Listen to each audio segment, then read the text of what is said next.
Maka tak pelik kalau Rasulullah zikirnya 24 jam. Sebab tu Nabi-Nabi, Rasul-Rasul zikirnya ingat Allah 24 jam. Sebab tu orang yang puasa hatinya lalai dari ingat Allah, walaupun sesaat dia rasa bersalah.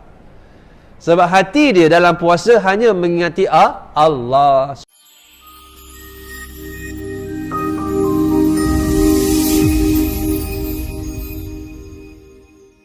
Dia kata Ahad.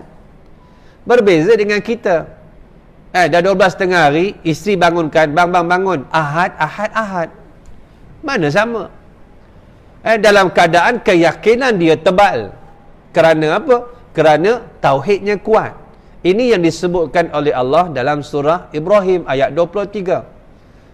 Alam tara kaifa daraballahu mathalan kalimatan tayyibah kasyajaratin tayyibah asluha sabitun wa far'uha fis sama. Tidakkah engkau melihat wahai Muhammad perumpamaan keyakinan akidah kalimatut tayyibah yang baik seperti pokok yang besar, akarnya dalam tanah dan dahannya di langit. Kerana apa? Kekuatan dia, kefahaman dia kepada Allah. Sebab itu sahabat Nabi yang bernama Khubaib Ibn Adi, dia ini kalau sahabat nak masuk ke Mekah, sebelah kiri ada masjid warna putih. Itu Masjid Aisyah namanya. Itulah dipanggil Tan'im. Di situlah sahabat bernama Khubaib Ibn Adi dihukum bunuh oleh Quraisy. Dia ditangkap dalam tahun 2 Hijrah dalam peperangan Badar dan dibawa ke Mekah dan dijatuhkan hukuman mati. Ketika nak dijatuhkan hukuman mati, tuan-tuan tahu tak apa dia punya tawaran dia? Dia kata, "Ya Khubaib, atuhibbu an yakuna Muhammadun makanak wa anta najin?" Wahai Khubaib, engkau nak tak kalau mana tempat engkau ditukarkan dengan Muhammad? Ambil Muhammad dekat Madinah, bawakan ke sini, kemudian ganti tempat engkau. Kami bunuh Muhammad, engkau bebas, kau seronok, boleh balik jumpa keluarga, jumpa anak. Apa dia jawab? Wallahi ma uhibbu an yakuna Muhammadun makani wa ana najin. Walau tasyukku syaukatun. Bukan saja Muhammad kau ambil kau bunuh, Muhammad itu kamu tusuk dengan duri, sebatang duri, aku tak reda. Aku pilih mati. Allahu Akbar tuan-tuan. Pilih mati. Bila dengar macam tu, kafir Quraisy ni tikam dia, tusuk dia, panah. Ada riwayat kata panah ditetaknya, ditebasnya dalam keadaan wa raaitu Quraisyan taqta'u jasadahu. Kata sahabat lain, kata aku melihat kafir Quraisy menebas, bukan tebas pokok lalang, semak samun, dia tebasnya siapa? Tebasnya sahabat bernama Khubaib Ibn Adi, dipilih mati syahid daripada Nabi dibunuh. Sahabat ada sampai tahap ini kalau bukan kerana akidah dia. Tak mungkin sahabat-sahabat. Tak mungkin. Abu Sufyan masa tu dia belum Islam. Dia kata apa? Ma ra'aitu ahadan yuhibbu ahadan ka ashabi Muhammadan. Cantik kata-katanya. Ma ra'aitu ahadan yuhibbu ahadan ka ashabi Muhammadan. Aku tak pernah melihat seseorang yang menyintai seseorang seperti sahabat-sahabat Muhammad kepada Muhammad. Dia sanggup beri nyawa dia kerana kasih sayang pada Muhammad. Begitu juga yang kedua, ibadah. Ibadah tak mungkin sama seseorang dengan seseorang yang lain. Banyak faktor. Faktor ilmu, faktor pengalaman, faktor-faktor yang lain itu surrounding, keliling dia banyak mempengaruhi ibadahnya. Sebab tu tak sama orang yang belajar dengan orang tak belajar. Ambil wuduk dah berbeza dah. Mana wuduk yang betul, mana tak betul. Solat dalam keadaan erti kata 3 rukun itu, fi'li, qalbi dan juga qaulinya itu nescaya berbeza. Ditambah pula kefahaman. Orang yang faham bila azan Allahu Akbar, dia bermula takbiratul ihram itu berbeza dengan orang lain. Sebab itu Islam kita takkan sama antara satu sama lain. Paling-paling basic Islam, keduanya iman, ketiga paling atas namanya ihsan. Ini sudut persembahan yang terbaik sampai satu peringkat anta'budallaha ka'annaka tarahu fa illam yakun tarahu fa innahu yarak. Dan kamu solat, kamu beribadah seolah-olah kamu nampak Allah. Boleh? Tak boleh. Tapi rasakan Allah tengok kamu. Macam kita lah, bos tengok kita, boleh buat kerja tak? Dia duduk sebelah meja kita, tengok kita, bos. Sebab salah kita, sebab payah kita. Tetapi yang pandang kita Allah. Sebab itu jiwa ini akan nescaya berbeza. Begitu juga dengan puasa, begitu juga ibadah-ibadah yang lain. Haji umrah sama tak? Lain. Ada orang pergi umrah sampai balik, dia tak ada shopping selai abuk pun. Sampai Madinah menangis dia, laki-laki itu. Saya kata kita sampai Madinah, yang ni bumi Rasulullah SAW. Kita nak pijak bumi yang mulia ini. Siapa kita yang banyak dosa nak pijak bumi yang mulia? Entah-entah terpijak bekas tapak kaki Rasulullah, entah-entah terpijak bekas tapak kaki sahabat-sahabat Rasulullah. Sampai balik menangis dia. Allahu Akbar. Orang kan nak berubah bukan sampai Mekah, Madinah, sampai Jeddah. Dia berubah nak keluar rumah tu, sebelum berubah tu keluar tu je dah lain dah. Dia mencari Allah. Dia tak mencari manusia.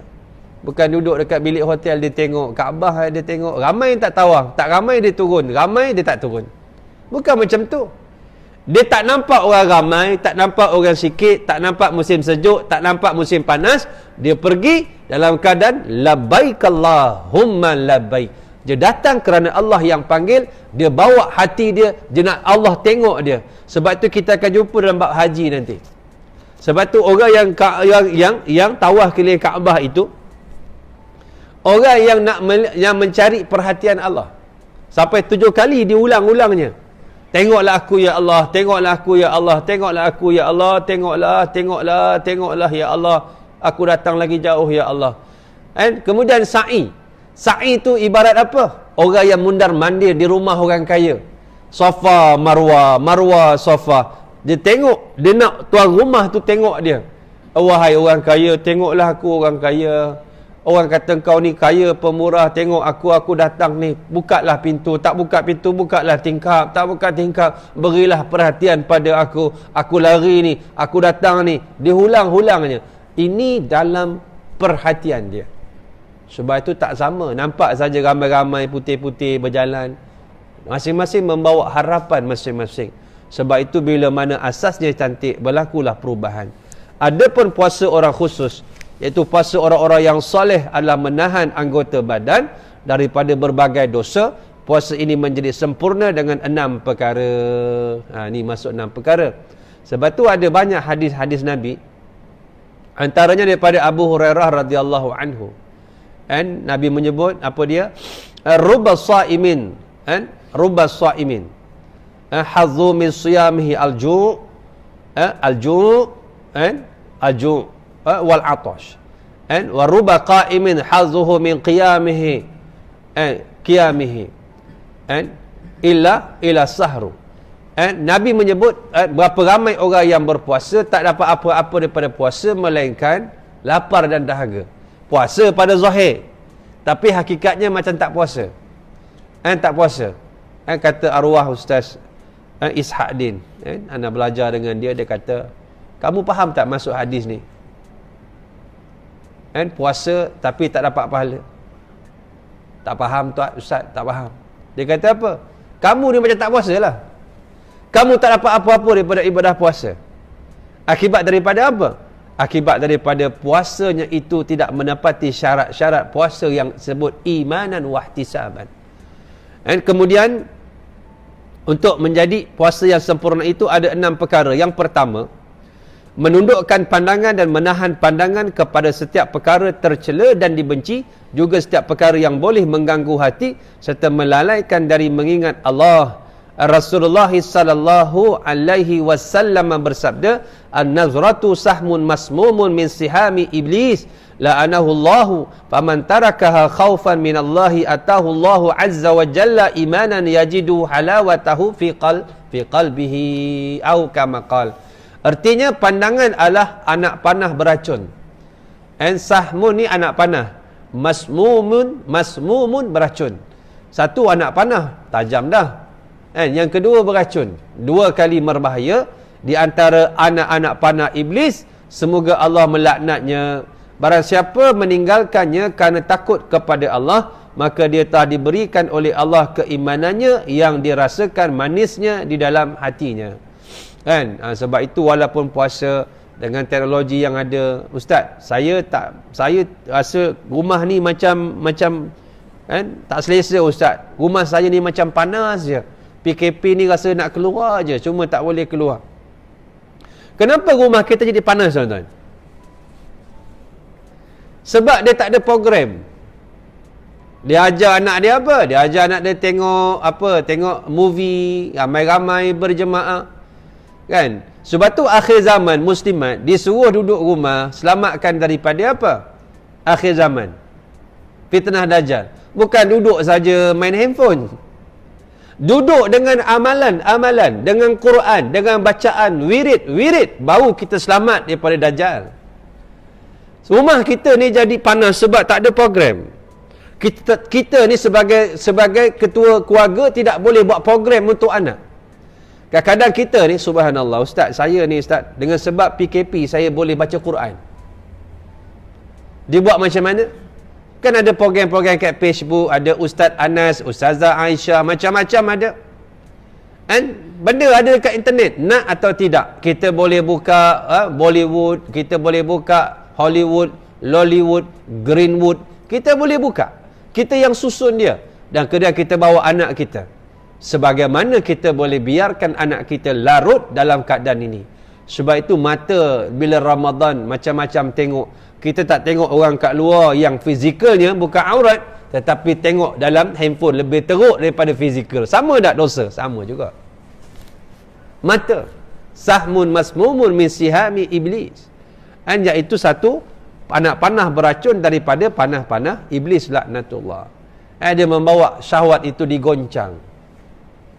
Syahwat itu tidak dapat ditundukkan pada pandangan mata. Yang kedua, sikit lagi Boleh? Tak boleh?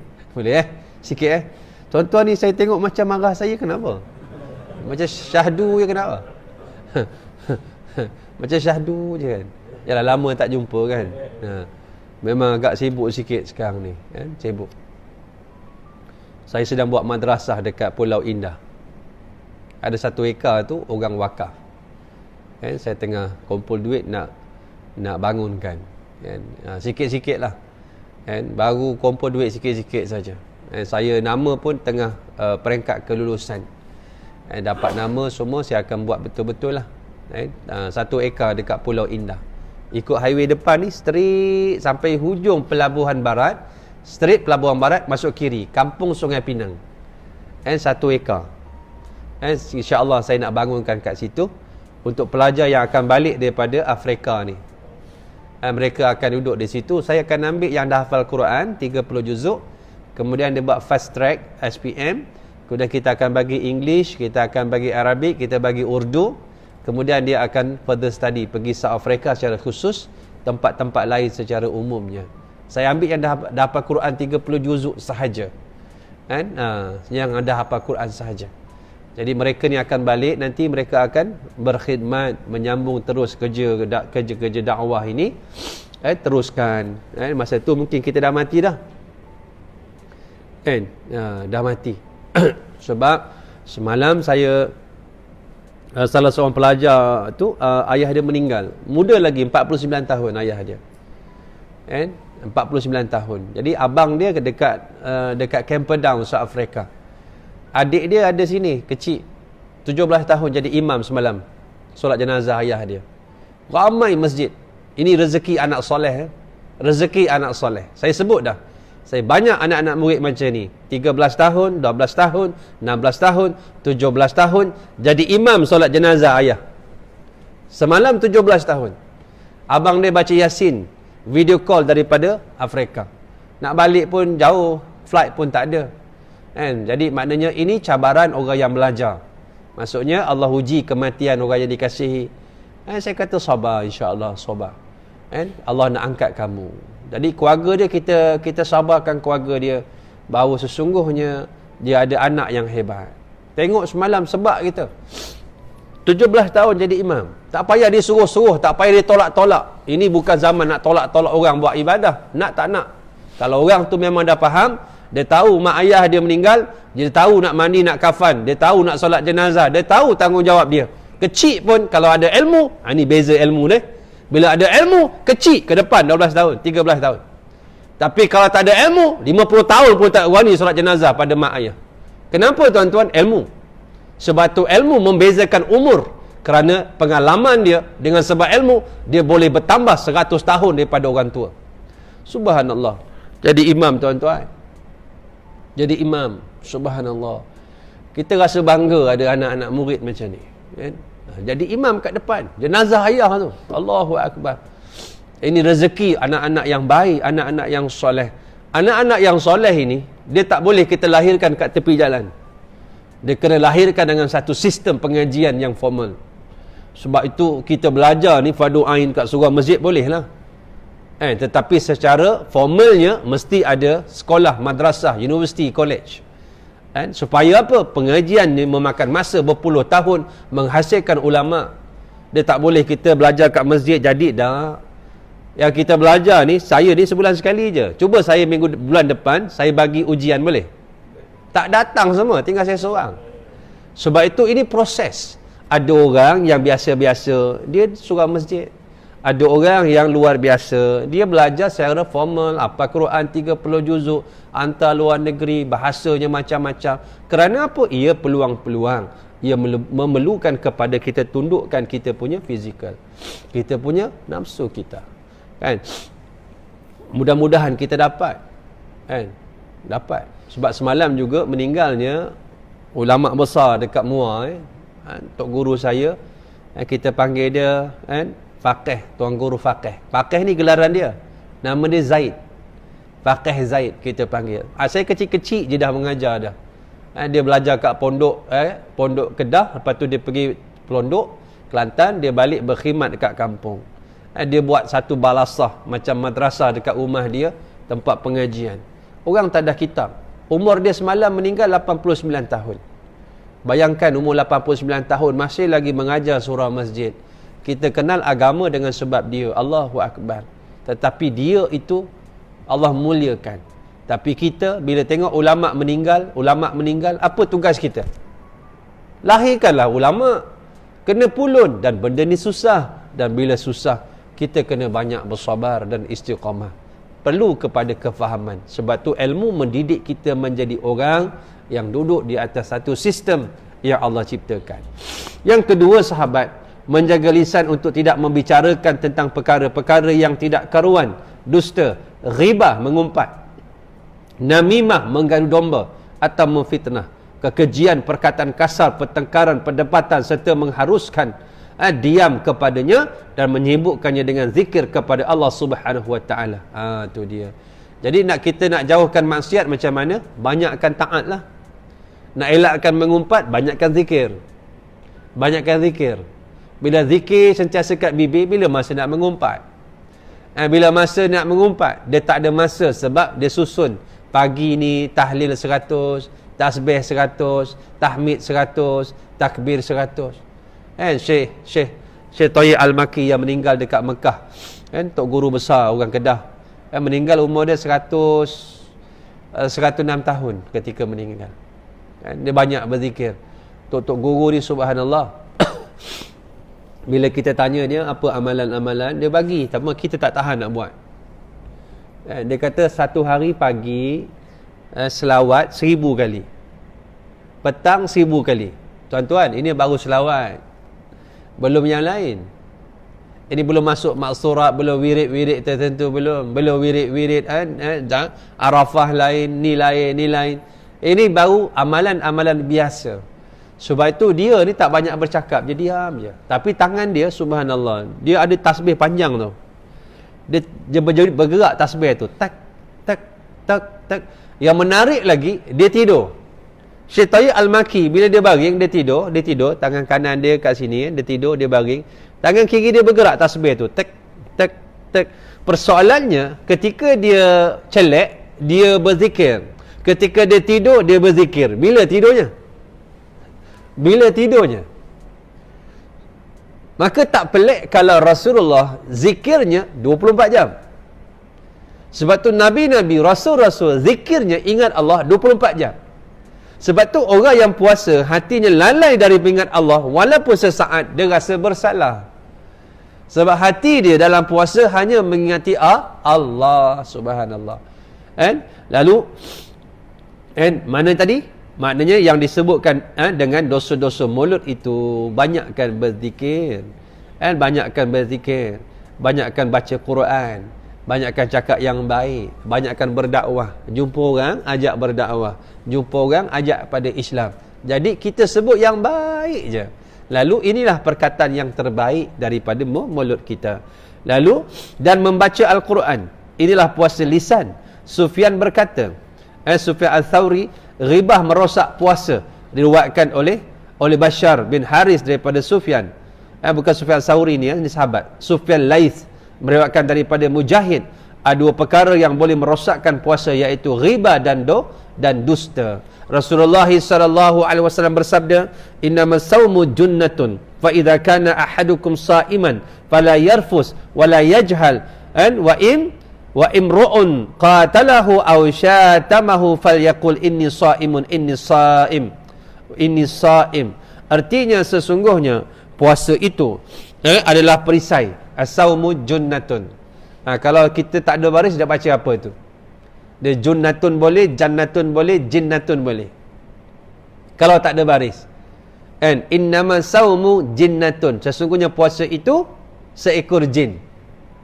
Innama saumu jannatun. Sesungguhnya puasa itu taman ataupun syurga. Tapi kalau kita baca innama saumu junnatun, puasa itu perisai. Perisai. Fa idza kana ahadukum sa'iman. Apabila salah seorang daripada kamu berpuasa, maka janganlah berkata kotor dan bertindak bodoh. Dan jika ada seseorang yang menyerangnya, maka hendaklah dia mengatakan, sesungguhnya aku berpuasa, sesungguhnya aku berpuasa. Jadi maknanya, bila orang nak buat kita sebut sesungguhnya aku berpuasa, dapat meredakan diri kita dalam keadaan puasa itu menjaga kita. Kan? Bila sebut puasa kan lain. Jangan aku puasa, kan? Kalau selalu pergi kerja pakai mini skirt, bila Ramadan pakai baju kebaya, kebarung, mengkarung, walaupun tak pakai tudung lagi, puasa tu jaga dia, subhanallah, kan? Bila puasa penuh masjid surau, sebab tak boleh makan. Kalau puasa tak boleh makan, penuh masjid surau. Kalau dekat mana? Dekat office Ramadan, during Ramadan, sebab tak boleh makan penuh. Kelebihan puasa tu, subhanallah. Tapi bila tak puasa, merokok ramai-ramai, kan? Kalau pergi kuliah dekat office selalunya kalau kuliah tu pukul 1 start. Pukul 1 tu adalah 2 orang. Siapa 2 orang itu? Ustaz satu, yang kedua mikrofon. Dekat Zohor ramai sikit. Tapi kita lalu kat kafe, penuh orang, isap rokok, sembang. Tapi bila Ramadan, ustaz belum sampai dah penuh kat masjid surau. Dia buat apa? Tidur berjamaah. Seronok Ramadan, seronok. Sebab tu tuan-tuan, macam mana kita menangis sekalipun, tak mungkin kita akan dapat suasana Ramadan. Yang paling indah Ramadan 2020, 1441. Takkan sama sampai bila-bila. Kerana itu anugerah Allah Subhanahu wa ta'ala. Sebab itu dia tidak akan sama, kan? Jadi kita berhenti pada poin yang kedua, muka surat 70. Boleh deh? Ada perbincangan tak pagi ni?